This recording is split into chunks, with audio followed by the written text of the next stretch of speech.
All right, Marginal Gains listeners, we have another I feel like I say this every episode, exciting, but truly this is, I think, maybe our most requested guest over the last year. So very excited to finally have him on the show. You may know him as the British hour record holder, the British pursuit record holder. Maybe you know him as the aerodynamicist and performance engineer for Ineos Grenadiers. Maybe you know him or have bought some stuff from Watch Shop, which is a shop where he produces and sells some of his brilliant ideas. But I have with me today Dan Bigham. Dan, it's so good to finally have you on the show. It's awesome to be on. I thoroughly enjoyed the Marginal Gains podcast, so to get on is an absolute dream. Thank you. Oh, well, thank you. It's fun to know that you listen. Got to get through all those long turbos somehow. Oh my goodness, that's all. Yeah, I'm always worried a little bit to reach out and have people like, "Who are you? What are you doing again?" I'm sorry, I've never heard of it. Like, oh, that never goes well. But so and maybe that was the case, and you're just pretending. Either way, thank you. No, you're often brought up in a lot of different group chats, and obviously you have a massive range of guests of all different backgrounds and areas of interest. So the subject matters you talk on are often discussed and deliberated in a huge amount of detail with all of our different friendship groups. So yeah, it's really cool to. Oh, that's fun. Very fun, very fun. Well, I always like to just kind of start in the beginning on these. I mean, I look at your history, your palmaris, the stuff that you've done, and you're not that old. Like, how old are you? 30. You've got 30. I mean, shit, man, you've got like an amazing list. So, like, I guess start at the beginning. When did you first either get on the bike or fall in love with the bike or realize this is something you're going to have a go at? I actually fell in love with cycling for commuting purposes. So I was living, I was at Oxford Brookes Uni studying motorsport engineering, and I was getting really frustrated with the fact that the bus took like 40 minutes to get from where I lived to campus, and it was like a 15-20 minute bike ride. So I got my hands on I think it was a Specialized Alley, like the lowest spec I could get, 8-speed or something like that back in the day. This was 2012, something like that. And yeah, that kind of kicked it all started. And then within a few years, I'm sort of racing triathlons and time trials, and then got a placement with Mercedes AMG Petronas, the F1 team. And that really kind of kick-started the collaboration between cycling and aero and how they interact so heavily. I met a guy called Simon Smart there who was running Drag to Zero, or does run Drag to Zero. He was based on their sort of estate. And yeah, he really pushed me towards the cycle sport aero, and that's where I guess my two worlds, my engineering that I was studying and the cycling as a sport, really collided, and everything from there has really been a bit of a whirlwind, to be honest. Wow, so. How long were you at Mercedes? So I was just over a year. So the year of placement, most engineering students, I think, search out placements just to understand a bit more about engineering in the industry. So I did 13 months there. So you have sort of a month overlap with the outgoing and incoming at each end students. So you can kind of teach them a little bit and get them up to speed a bit quicker. So I was in the aerodynamics department working on wing mirrors and diffusers. They were kind of my two areas over the year or so. And then, went back to university and decided Formula One was not where I wanted to be. I wanted to be in cycling, and kind of twisted the arms of all my different lecturers trying to turn motorsport engineering projects into cycle sport engineering projects. It wasn't too hard, to be honest. There's so much overlap. The physics is the same, to be honest. So it's just convincing them that that's a worthwhile thing to spend your time and effort on. Oh, it is amazing, the overlap, right? I mean, it's in Formula One, everybody's into cycling pretty much that I know. I mean, I think of how many customers we have and people we run into that live in that world, and then vice versa. Everyone who's in the performance side of cycling is like, it in some way, even if they don't care about racing, into Formula One, right? Like I don't care about the racing, but I love reading about the cars and the technology and the aero and all that stuff. So it's cool to see that overlap. So go on.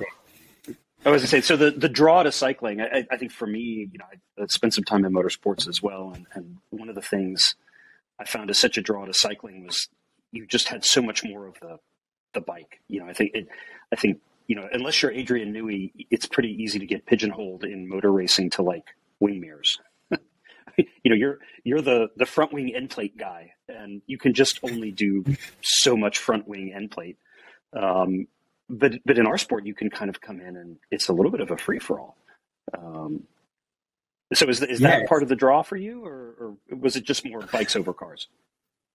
I think it's because I was progressing as an athlete on the bike itself that I appreciated Formula One for what it was, but you have to commit wholeheartedly to it. You can't be a 9-to-5 guy in Formula One. It just doesn't work.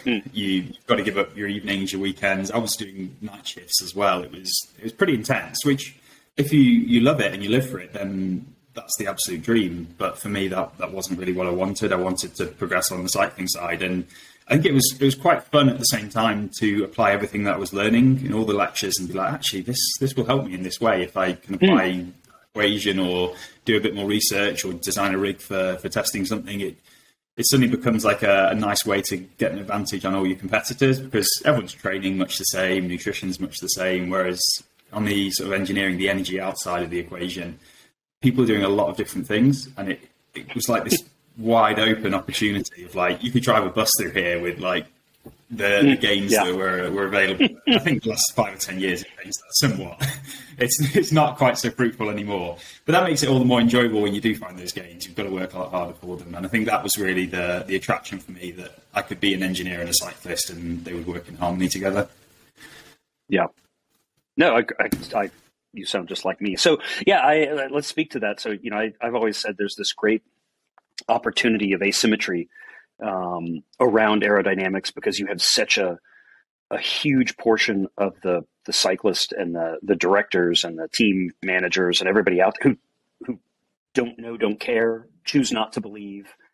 All the way back to, I think in my early days with Team CSC, when I was with Zip, we spent over a year trying to convince anybody to ride aero wheels. And it was just like every single team director was like, it doesn't do anything, doesn't matter, doesn't. And then when we finally, got Bjarne Riis, and it always said it was the SRM power meter that made it happen, right? Because you could see it in the data. But we got that team and we put everybody on true aero wheels, and then Cervelo came in with aero frames, and all of a sudden you have this super low budget team performing really above their grade. And 10 years later, we still had half the teams telling me, "Oh no, it doesn't really work." So you're living that now. That was 20 years ago. What do you think the adoption percentage is? 80? I mean, we're still not at 100. We're definitely not at 100. I wish we were. It would make life a lot easier. You're not having to sell things anymore. That would be a much easier life to have. But then equally, I think you'd be less invested in really trying to understand the finer details and understand where they're coming from, because coaches and athletes and DSs all have reasons and logic, and it might not be the most well-grounded logic, but they have some reasoning behind why they disagree with these things. So you kind of have to commit from their side and try and take sort of stand side by side and be like, okay, I understand your concerns, and this is what we've done to try and prove that it is better in these ways. And it's a new environment for me in that sense, because all the teams that I've worked with previously have all been basically adopting it completely. There's been 100% uptake. I've never really had pushback on any of our sort of ideas and equipment, etc. It's always been, yeah, that's brilliant, let's go for it, because I think everyone was always on that same path. And that was whether it was with Who What Bike on the track, River World Tight on the road, with the Danish Federation, even with Canyon SRAM, I worked for them for a few years. It was pretty open-minded and keen to adopt it, whereas Ineos Grenadiers being such a bigger team than any of those before, there's obviously a lot of people with different backgrounds, ideas, areas that they think that we should focus on, and it's a much harder system to work within, because there's not one goal. Like with Who What Bike, we had the Track World Cup. With Denmark, it was the Olympics. Whereas now there's a race every other day, and you can't bring upgrades for all of them. You can't optimize for all of them. You have to accept that most of the time people aren't riding the most optimal, best, perfect setup, whether that's tire pressures, gear ratios, socks, whatever it might be. That we're doing the best we can, but we definitely can't do perfect. Yeah. That's fun. Yeah, I mean, we like to talk about the World Tour as being really more of a logistics problem than a performance optimization problem, right? You pick your rider and your event, and you can really go all in on, this time trial for this rider on this day. But on the big picture, it's like, hey, I've got 3 semi trucks full of equipment that I've got to get to 3 races every other day around the world and keep it stocked with tires and lube. And, at some level, it's like, it's kind of amazing that any of it works, right? That you can actually just get to the hotel and get the bikes clean at night. It's genuinely stuff. It's so impressive what the mechanics and the logistics people do. And I really don't envy them, because I'm kind of on the easy end of the spectrum of, like, someone turns up for a velodrome test or a wind tunnel test and you kind of crank the handles and you get the answers that you're hopefully looking for. Whereas those guys, they get curveballs left, right and centre. So-and-so's missed their flight. This equipment didn't arrive in time. Someone forgot to pack that and we need it there yesterday. And it's, And like Formula One, obviously, is a similar kind of thing. They're a logistics machine, but they've got 20-something races and can be largely self-sufficient with what they're taking. They're running 2 cars, whereas we're running 32 riders across God knows how many race days across the entire year. It's it's pretty impressive what they managed to do, and it just makes that whole optimization problem even harder, because you've got to have the foresight to plan and make sure the right equipment is in the right place at the right time to get on that bike. Yeah, that's amazing. So let's go back. You mentioned who bought bike. So let's talk about this. This to me is, I think, was just such an amazing thing from the outside to look in on and see what you're doing. And then, of course, the UCI had to come in and screw everything up, as they're really, really good at doing. Let's be honest. I mean, that's really their primary function. So what was the genesis of this team, and to help walk our listeners through the mindset? I mean, you guys it changed everything. Really on the track. I mean, it changed the whole conversation that people are having. So did you start it? Did you come? Yeah, pretty much. Me convincing a few mates to come to the National Track Champs back in January 2017. And we had 4 weeks of prep basically going into it, but all of us were fairly, I guess, grounded in our respective areas of interest. So Johnny had studied psychology at university, Jacob had studied sports science, I had studied engineering, Charlie was actually studying engineering at the time. And I think we'd all seen cycling for what it is and where the flaws lie, and thought, you know what, we can do this so much better for 50 different reasons. But everyone can always say that, but you've got to go and do it. And I think that's the proof is in the pudding is in the eating kind of process. And we just kind of went for it. I convinced 3 mates, let's give it a go. Went to track nationals, won the individual pursuit, broke the competition record, won the kilo, then won the team pursuit and broke the competition record as well there, beat the national senior academy. So it was kind of a pretty successful breakthrough event, but that kind of spun off and became so much more. The first year was Team KGF, where we represented the Karen Green Foundation, so a charity that supported people with different forms of leukemia. And we went to the Track World Cup, and to be honest, actually, we were pretty unsuccessful to start with. We had all these great ideas, as you always do, and focused probably a bit too much on the icing and the cherries on top rather than the cake in some respects. We had 4 riders.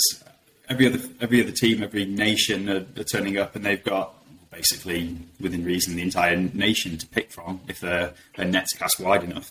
So we had, as typical, a gene pool 4-man deep, and had to optimise around that, which creates its own headaches.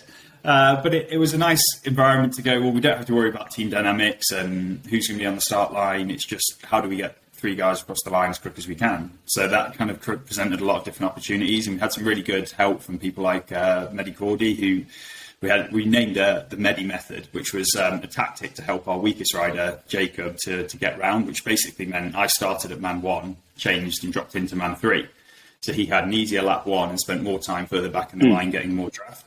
That combined with longer turn strategies, so instead of the usual lap and a half, maybe a 2-lap turn, we were doing 3 to 4 lap turns, which meant everybody had, give or take, 1 bite at the cherry, but it also meant that the whole line was a lot more consistent. The drafting was a lot more consistent, and we changed less because every time you change, you lose a bike length, quite literally. So right. We're changing half as many times. It's suddenly a lot of distance you get back.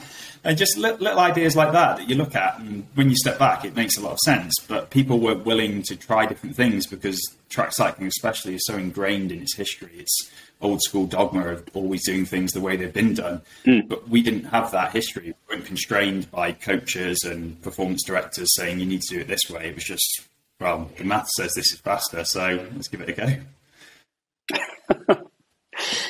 Yeah, I mean, looking at the strategy-wise, I thought just what you were doing was brilliant. And again, from the outside, trying to kind of reverse engineer what was happening. Like, oh, okay, why are they doing it this way?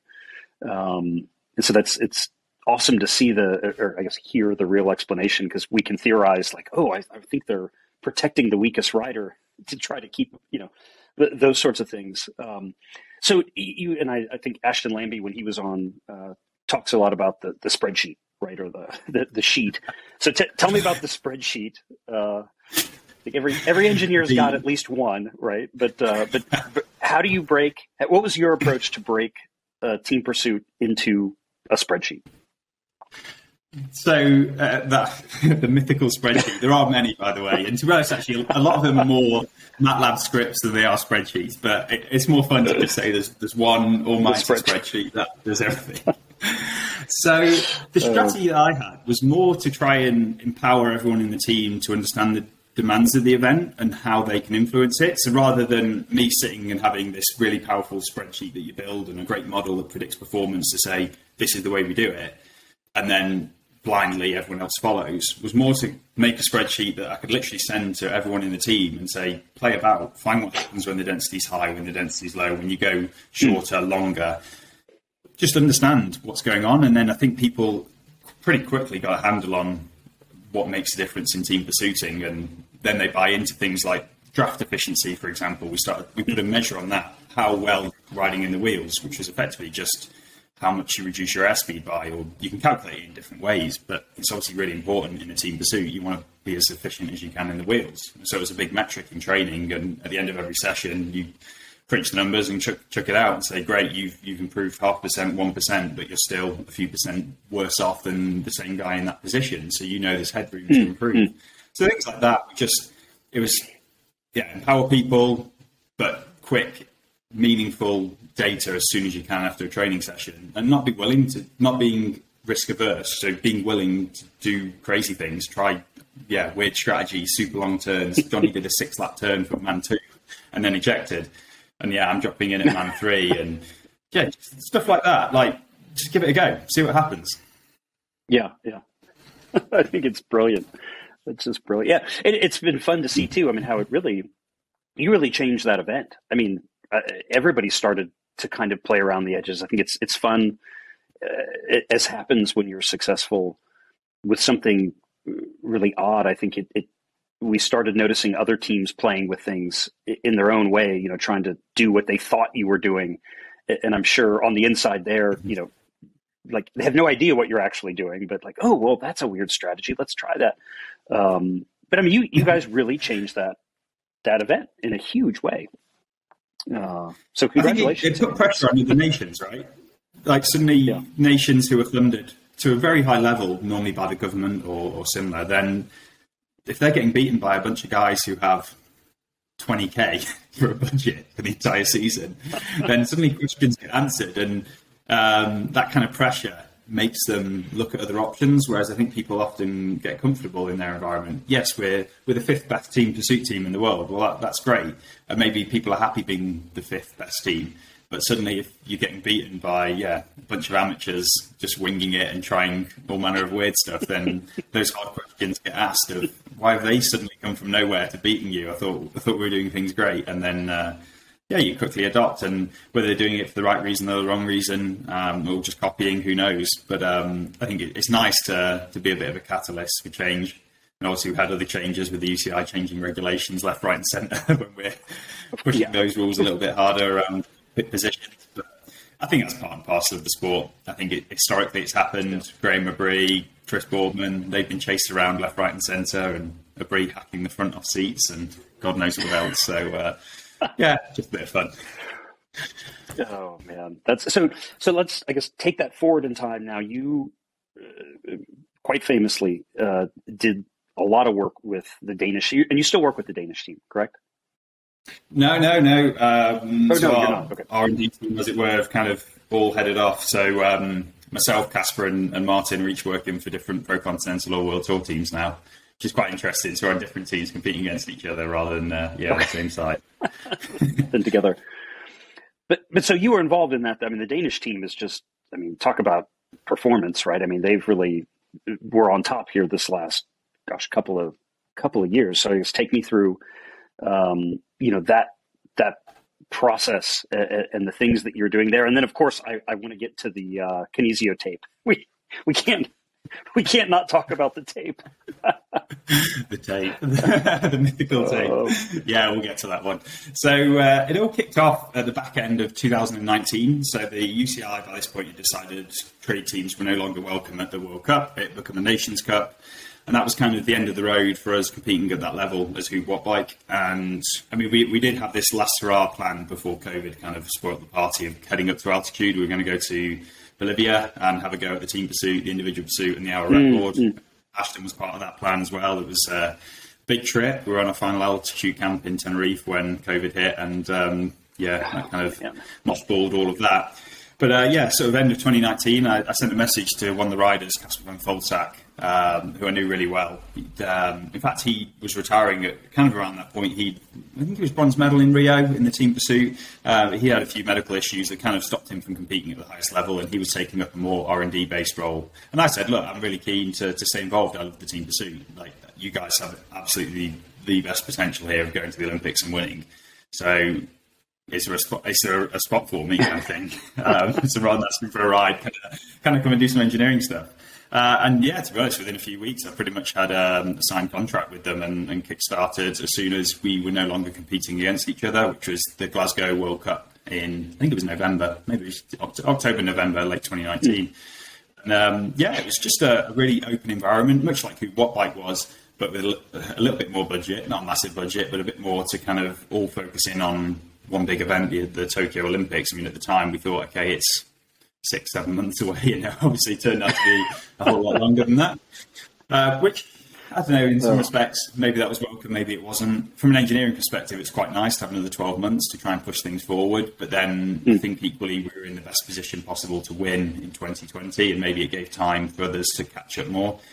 But it was just a great environment for doing a whole lot of testing. We just tested, and I know people say they test, but we were like every week cracking out like 6-7 hour aero tests as riders. Well, me riding, or Martin, who also was working, the R&D guy, doing riding on the track. We had the riders in every 3 or 4 weeks as well, so they were getting aero tested religiously and just optimize. And we knew we didn't have a massive budget. We knew we couldn't develop all the equipment because the equipment deadlines had all passed. So it was just a case of let's polish this, absolutely roll it in glitter, and do the best thing that we can, so that when we're on the start line, we've got the best chance of winning. And it was just a fun environment, even to the point that I was riding in the B team, or I rode in their A team for a team pursuit, which is pretty awesome, and went 3:48, which is pretty epic for me. I think, at least unofficially, I was the first Brit to break the 3:50 mark.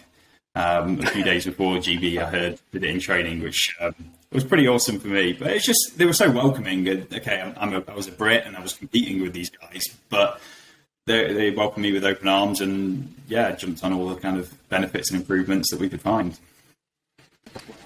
I mean, because you guys, broke the world record on essentially off-the-shelf equipment. I mean, compared to some of the other stuff happening, that to me was just such a brilliant ride. And I know I got a ton of questions like, how did they do it? They're not, you just nailed it. It's testing, and refinement of the equipment. And so, what else? What other polish and glitter? Polish and glitter.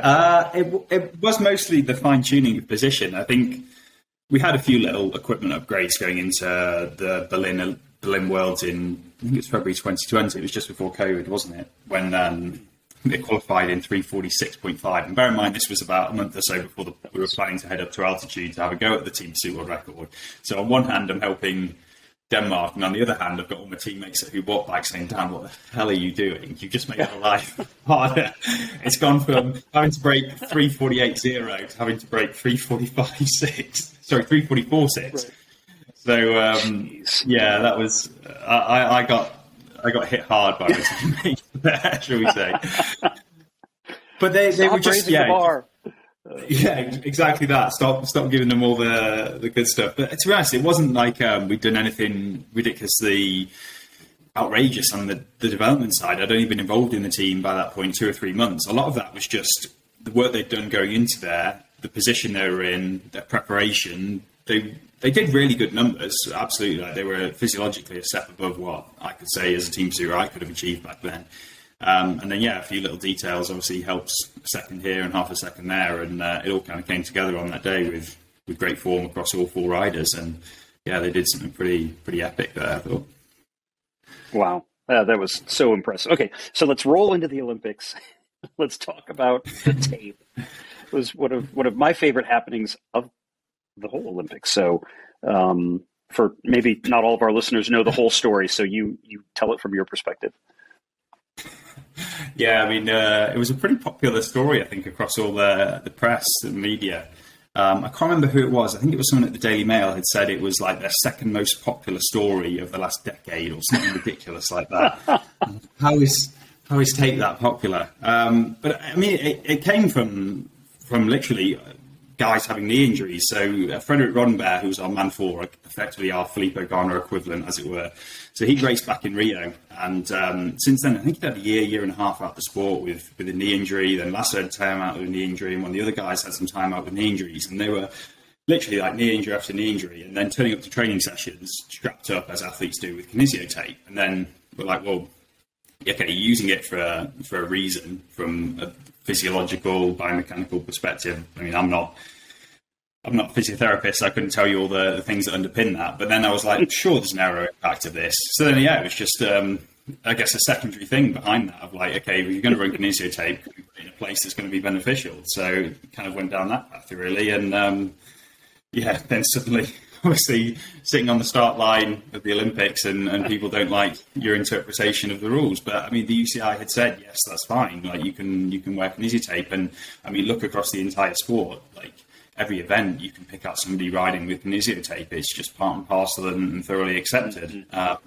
Okay, how far you push rules like that is another question, and probably a bit arbitrary where you draw the line. But nonetheless, yeah, it was I guess a secondary benefit to help the riders even further.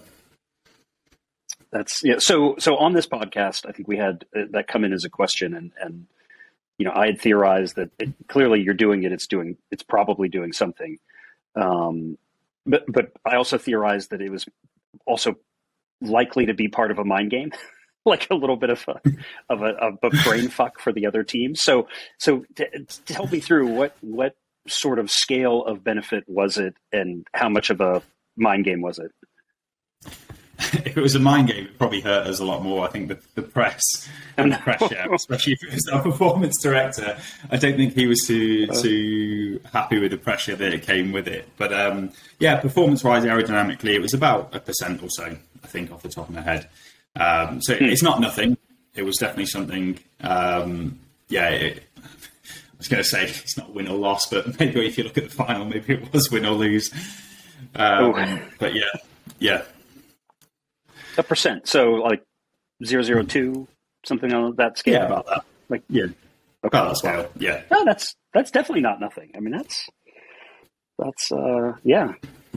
and might have been all said and done. Because God, that final was. I mean, I've rewatched that thing so many times. I mean, heartbreaking for the Danish team, but good Lord, I mean, and then Ghana. I mean, what a beast. I mean, holy smokes, that's just like it all seems like it's going one way, and then he just. I don't even know what that was other than just remarkable, right? I mean, just remarkable. Holy smokes. He broke my heart that day, Felipe. And I've spent a lot of time with him since. Obviously, he's on Ineos Grenadiers, so I see him every few weeks, either at the wind tunnel or the track or wherever. And Yeah, there's some light-hearted jokes passed both ways, but yeah, he hurt me that day. It took a few days for me to get over the event. Like it was such a whirlwind of a few days with all the media around it, and then obviously rounds where Frederick crashed into the back of Charlie, my teammate, and all the controversy associated with that. Are they DQ'd? Are they not DQ'd? Do you rerun? Who goes through to the final? And then obviously the final itself. So yeah, every round came with its curveballs and all its angst. And yeah, it took a bit of time to really get over it and then get back to normal. Yeah. It was a mad period. I had completely forgotten about the crash. That was, that really would have added on top of everything else a whole other layer. Oh man, just a I felt so sorry for Charlie. Charlie's a really good friend of mine. I've raced with him obviously on the track. He was in Team KGF and road president who bought bike as well for a few races, and I've ridden with him on the road. Known him for years, and to see that happen in the Olympics, I was obviously devastated for the team and what had happened there, but for Charlie especially, he'd been parachuted in as really like a last minute replacement. He wasn't due to ride. He was down as I think it's called P reserve. And BC hadn't quite understood the regulations on when they were allowed to bring a P reserve in or not. And they literally decided that morning, having studied the rules, that they could bring Charlie in. But Charlie had been out on the road the previous day. He'd done like 3 or 4 hours, climbed some mad climb out in Tokyo and boxed himself in the heat, and then got back and was like, so you're riding the Olympics tomorrow. He's like, what? I thought I wasn't in. But yeah. Wow. Not ideal. Wow, what a whirlwind. Yeah, what a whirlwind.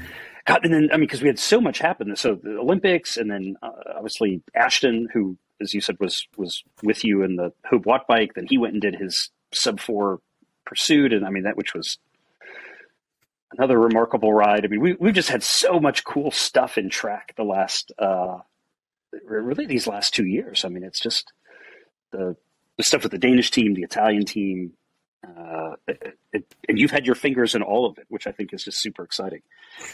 So coming out of the Olympics, is that when you make your move to Ineos? Yeah, so I bumped into Dave Brailsford back in, I'm trying to think when this would have been now, maybe it was May time last year. Got chatting, and the opportunity arose. They'd been looking for somebody in kind of a race engineer sort of role. They obviously had the connection with Ineos, and Ineos have loads of connections with different sports teams now. Primarily, people are probably aware of Mercedes AMG Petronas. The F1 team that I used to work for is now part owned by Ineos. So there's this connection there, and there's a lot of sort of transfer of knowledge and ideas both ways. And one thing they'd raised is like, you don't seem to have this sort of race engineer role covered. Someone who is that sort of conduit between the rider, the DS, the coach, and the actual engineering and the maths and the physics. And Dave was kind of keen to fill that role, and it seemed like a bit of a no-brainer, really. It was right up my street. It was something that I loved doing anyway. I already knew a lot of the riders, raced with them, and feel like I was a good person to sit in the middle of all of the sort of the hands-on race and the actual technical side, the understanding of the models and the equipment testing and everything else that goes with it, and kind of talk in riders' terminology, but also talk in engineers' terminology. So that's how it came about. It took a bit of time to and fro to sort of figure out exactly what that would be structured, how it would work, where it would be. I've moved out to Andorra as part of it, to be honest. So a bit of a change of scenery, but half the team are based here, and it made a lot of sense to be a bit more hands-on and to build those relationships and to be able to do my work a lot easier. Like if I've got to go and do some saddle testing or some aero testing, most of the guys live within half an hour of where I am, which makes life a whole lot easier. And as we said earlier, logistics is the biggest nightmare of World Tour teams. So anything to reduce that and make life a bit easier has been a big one. So that's when it started, sort of back end of last year, October, November time. And it's been a fun role so far. Loads of opportunities within the team, and they obviously are quite well established with different partners, but those partners, I think we're really trying to leverage them a whole lot more now, and to offer them more on the testing front, and just to really develop the entire package. No, that's awesome. Well, and I think it's so smart doing it the way you're doing it. You clearly understand the psychology of it. I think, a lot of my experience working with all these teams over the years has been, when you're sort of parachuted in, as you described, it's the trust isn't there. you show up for a track test or a wind tunnel test, and you can bring all this knowledge, but they're always kind of looking at you as a little bit of like the outsider, when you're trying to push them to change. And so I think being embedded in the way that you've done just makes so much sense, right? It helps them open their minds to your experience, and I'm sure it's good for you as well. Oh, it's been great for my own physiology, for my training, living at altitude, and being able to go and ride with these guys. Like, okay, they often kick my head in, and you're wondering like how they can ride up every climb at 320 watts all day, every day with heart rate of 125, and you're like, this is ridiculous. Like Cam Worth, the Ironman triathlete on the team, he lives 200 meters down the road from me, and he's kind of the glue that really pulls the team together in Andorra. He's such a great asset to the team in many respects.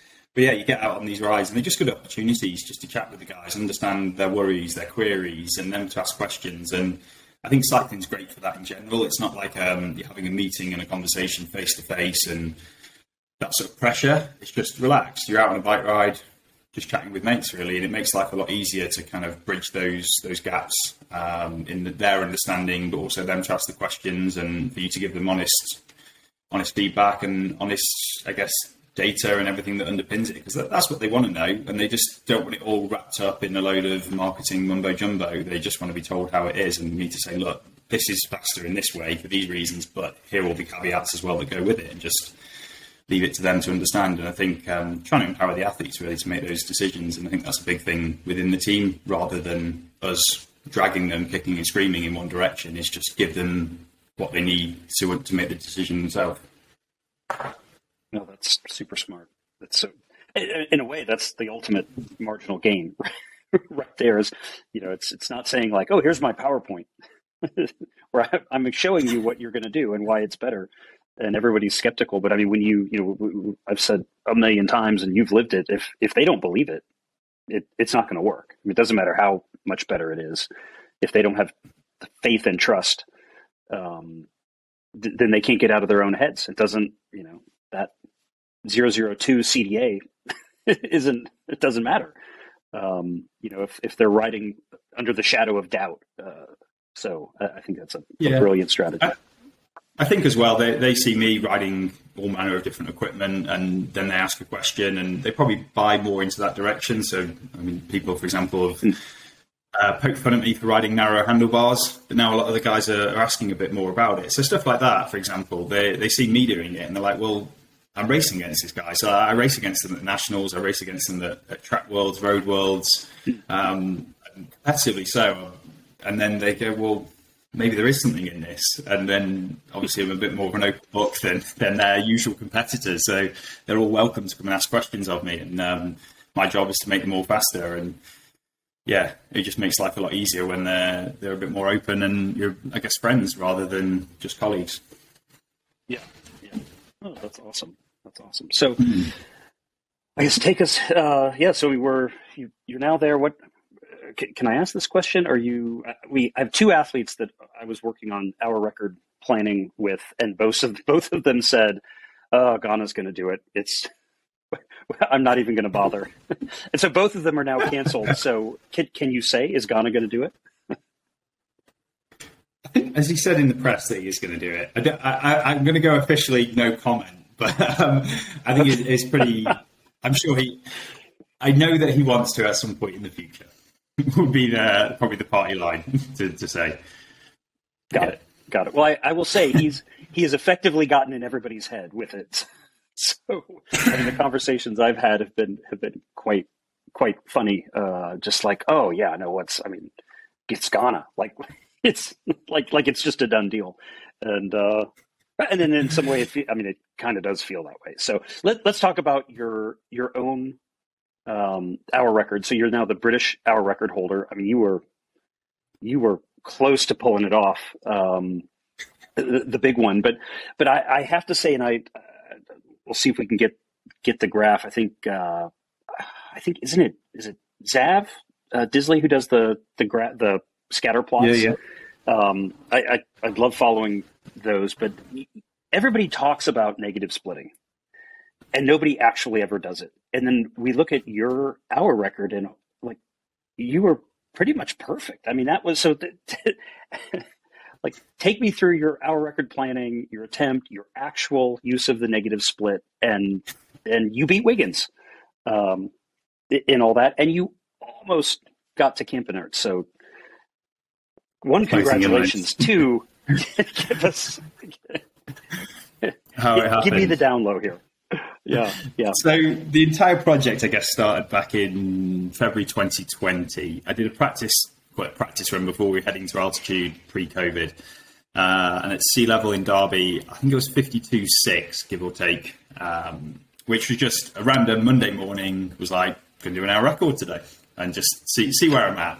Is Wiggins achievable? Is Campinerts achievable? Is it worth putting the money down? Because I'm not on, or at the time I wasn't on the whereabouts anti-doping program, which is one of the big expenses. Not the only expense. It's about €8,000, and then you start adding everything else in. And as you'll well know, like suddenly you can spend 20, 30. I mean, you can spend up to €100,000 on an hour record if you really wanted to. It's not a cheap endeavour, shall we say? So COVID hit, and I kind of decided at that point that I wanted to focus more on my own individual athletic goals as opposed to the team goals. Obviously, couldn't race as a team anymore. The UCI had banned us, and I always prefer racing against the clock. And it was kind of a bit of a no-brainer then to just spend all of COVID trying to work towards achieving the hour record. And in my head, I saw the British hour record as a stepping stone towards the world hour record of, okay, if I can do that, and that's an achievable target, and I can put everything into it, then if I break it, then in theory, it's worst case scenario, 10 watts more that I need to find between the British hour record and the world hour record. So I did a number of other practice runs throughout 2020, 2021. So I did one early February, it was, in Manchester, sort of coming out of lockdown, where my partner Joss as well, so she was attempting the women's world hour record. She had full support from her road team, so she broke the world record in training that day. I did not. So I was 53 something, I think it was 53.7, something like that, and Joss was 48.16 off the top of my head. So she broke it, and that was kind of, for her anyway, a great opportunity to go, well, I've broken the record, I just need to do it again. So then obviously support and funding and everything else is a whole lot easier to get your hands on when you've already done it. And you can just go, here's the power file, here's the video, just give me the money and I'll just go tick the box again. So with myself, it was more of a self-funded endeavour. My road team definitely did not have the funding to kind of back me, so I was out there searching for my own funding. And to be honest, I spent a lot of it myself. I was a bit worried about asking other people for something that I felt was definitely my own endeavour and something that I wanted to achieve off my own back, and just kept progressing on the equipment front, on the positional front, and just tying the whole package together and chipped away. And it was the day after the Danish team went to Tokyo. Myself and Martin Toft Madsen, who is the Danish hour record holder off the top of my head, 53.975. So we went to, what was the track? We went to Odense on the island of Fyn in Denmark, and decided, well, he said he's going to do a 30-minute test. So he did a 30-minute test. I think he was about 54k an hour, 54 and a half. And I said, I'm just going to do the entire hour. Just go for it. So I did flying start, not a standing start, and obviously there's a few hundred meters there to account for, and broke the record. And I was like, oh, maybe I've got this now. That was, if I've done it once, then let's go for it. So that was the British hour record I broke. So I did a 54.5, I think, or 54.7. I can't remember off the top of my head. Give it 54.7, let's say. There's so many hour records floating about, and they're all within a few hundred meters, you get confused. But either way, I broke the record in training and thought, okay, let's go for it. I just need to find the standing start, and we're all good. Kind of progressed from there, really. That was the one where my negative split really came to the fore. I'd done flat splits before in training, and it all fell apart about 45 minutes in, and it's an absolute slogfest. We did a really interesting study at the one back in February 2020. Joss, we censored up completely. We had muscle EMG, core body temp, skin temp.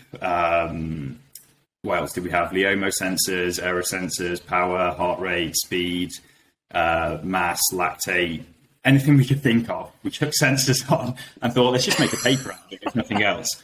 It gave us a lot of insight into what happens when things go wrong and what might be the cause towards that.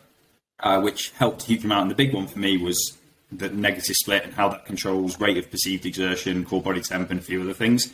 So just tried it quite a bit in training, and then obviously that practice run over in Denmark, where I went very, very similar strategy to what I did in the actual one, which is heading out basically 53.5k an hour, and just this very gradual, steady ramp. So at 30 minutes, I'm on pace. I'm at 54.5k an hour, which means I've got about 25 seconds to find in the second half, and just keep picking up and keep picking it up. And it was just a really nice way to ride the record. It always felt within reach. It wasn't like I was on my limits, and especially in the actual record itself. So I'd broken it down into 5-minute chunks. I knew each 5 minute exactly my target split. I knew how far behind the record I should be. So I knew every 5 minutes I'm getting 5 minutes in, 10 minutes in, and you're 7 seconds down, 10 seconds down, 12 seconds down. So at one point I'm about 20 seconds down. And bear in mind, I'd only told a handful of people my pacing strategy: my partner Joss, my coach, and my dad. My mum's in track centre and everyone else in the mind, losing their minds. They're like, you're not going to break the record. You've gone out slower than the record. Right. You're just losing time. How is this possible? Yeah. Yeah. Why as well? Like, you've gone through all this effort. Surely for the first 5 minutes you can ride on record pace.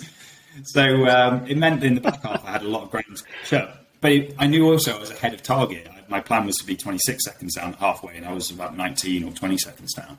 So yeah, it's just picking it up, and then you ride the second half at 56.5k an hour. I think it was 56.5, and just bring that time back bit by bit. And with about 15 minutes to go, I was equal. And then it's just putting time into Wigan. So I knew his splits. He's basically 16.5 second laps. So as long as I'm keeping it ahead of that, then I'm putting time into him. And I was sitting at 16.0, 16.1s for the next 5 or 10 minutes before it really bit. And then that last 5 minutes, as it is with every hour record, it's absolutely horrific. And you're just dragging it home, doing everything you can to really hold on. But I got it all out, paced it well, and I was pretty damn happy at the end. Oh, it's brilliant. It's I guess mentally, so I think all of the ones I've ever been involved with the athletes, I think there's just such a mental block on falling behind early, right? That feeling of it. I think everybody wants to go out and essentially like, nope, I'm gonna sit at the record pace so that I'm not losing, right? And then I'll pick it up at the end. And like you said, it's 45 minutes. I think for pretty much everybody, it just all goes to hell, right? And that's, everybody has the same thing. Oh man, it's like I'm fine, and then 45 minutes, and it's just the world changed. So it sounds like with this strategy, did you have a bump at that 45 minute, right? Or did you really? Was that 55 minutes for you? 55, yeah. It was always on my terms, which was a really nice way to ride it. I think instead of, I don't know if you've ever looked at like challenge and threat state from a mental perspective. It's something that we do quite a bit of within Ineos Grenadiers. But if you're feeling like things are hard and too much to ask of yourself, you kind of into a threat state and performance tends to drop off. Whereas if it's on your terms and you're pushing and you're trying to achieve it and everything's going well, then you tend to be more in a challenge state and more likely to perform well.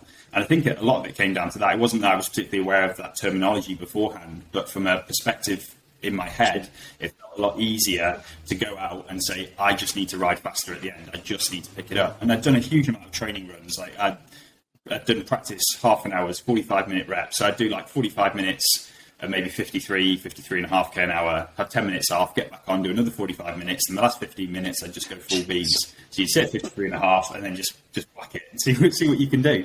And I always find that quite enjoyable to kind of find the limits of your performance. But it meant as well that I was always quite happy knowing that there was something more in the tank, that I could lift it. And then you're not going into this unknown of like, oh, but I've got to ride so much faster. It's like, but I've done it before. You've done it before, you just got to go and do it again. And it made life a lot easier to just take it on that way. And the first half an hour was relatively cruisy in the grand scheme of things, which, okay, the last half's going to be a lot harder. But it's time spent suffering is probably a nice way to put it. I had half an hour of, not even suffering, I'd say the last 10 minutes was suffering. The second half an hour was hard, but the first half an hour was a walk in the park. Wow. Well, I think it's only someone who can say they broke the hour record in training that could describe the first half hour of the hour record as cruisy. So that's like that's a whole other level. I love it. So I guess coming through this, what else do you want to hit on? What I don't know, what topics are you deep into? I know you're always working on stuff. What's exciting you right now in marginal gains, technology, bikes? Well, what am I allowed to talk about? That's the whole other thing. The team. Yeah, and what are you allowed? Yeah. Fun stuff. I think I'm really interested at the moment in kind of two major things. I'm spending a lot of time anyway on tire dynamics and rider interaction. I think that's pretty common now, off the back of things like the Hope bike and how people foresee the aerodynamics interacting there. And obviously, it's just nice to understand what's going on from an aero perspective. I think so much of our testing to this point in time over the last 5 or 10 years has been, is it faster, is it slower? Whereas I think we crave understanding and actually why is it faster and why is it slower, and really to dig into that. And I think Ineos has been a good tool for that. There's a really great guy in the team, a guy called Luca Argiano. He's an Italian aerodynamicist, lives up in Norway. And I think he keeps himself to himself. I don't think he's incredibly well known in the sport, but he's such like a smart guy and really, really heavily focused on the methodology of how you go about things. And I think he's just been really helpful to make me think a bit deeper about how we do things, why we do it in a certain way, and what that actually means to understand it in a better manner. And he's heavily focused on CFD. He's done some really great development on the CFD tools that we have within the team, which means you can understand a lot more about what's happening rather than the black box of a track test. Faster or slower? Who knows what else? So yeah, really quite interested in stuff like that. And just trying to get a bit more of a handle on how we can then apply that to different riders, different rider shapes, different racers, different conditions. And I think I'm always just craving understanding. We have some really cool tools in the team that really pull apart time trials in an incredible way. And just trying to refine those even more and really pull apart TTs. I mean, maybe it's not super applicable right now to an athlete to know exactly their perfect chainring size for any given course, but maybe in the future, stuff like that I just, I've just been a nerd over it, just craving the knowledge. I love it. Nope, that sounds fascinating. And hopefully next time we talk, you can talk about some stuff you can't talk about today. Because I know you've got your hands in a million things. Yeah, indeed. Yeah, there's some exciting stuff coming up in, should we say, 3 months' time, give or take. That would be nice to maybe come back and talk on. Perfect. All right. Well, let's make a date of it. 3 months' time. Perfect. All right. Dan Bigham, thank you. Thank you so much for your time today. It was really lovely chatting with you. And 3 months. I'll hold you to it. See you then. Thanks again.